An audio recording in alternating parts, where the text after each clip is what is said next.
I concur, unveiling its meaning and usage. Hello, and welcome to our English language learning channel. Today, we're going to dive into a phrase that might seem straight out of a professional or formal setting. I concur. Stick with us to not only understand what it means, but also how to use it effectively in your conversations. Let's enhance your English speaking skills together. When someone says, I concur, they are essentially stating that they agree with what has been said or proposed.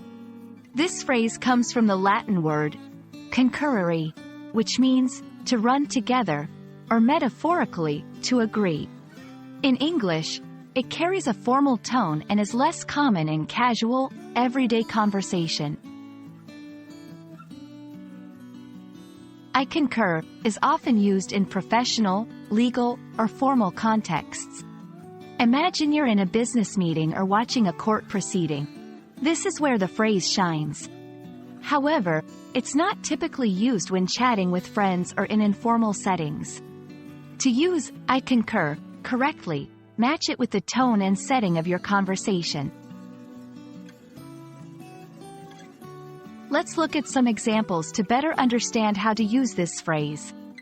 1. In agreement to a point made in a meeting. 2. After the financial report presentation, one of the board members said, I concur with the analysis presented here. 3. During a discussion or debate. 4. One scientist might say to another, I concur with your hypothesis on climate change. 5. In literature or movies, to portray agreement with a touch of formality. 6. You might come across a character in a novel saying, Yes, I concur. This is the best course of action. 7. In a legal or governmental context. 8.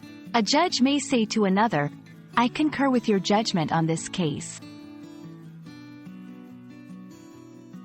For those times when I concur feels too formal, you can use phrases like, I agree, that's true, absolutely, you're right, I'm with you on that. These alternatives are more casual and suitable for everyday conversations. Thank you for watching. We hope this video has made the meaning and use of I concur clear to you. Remember, enriching your English vocabulary is a great way to express yourself more precisely and confidently. Until next time, keep practicing, and we look forward to seeing you in our next video.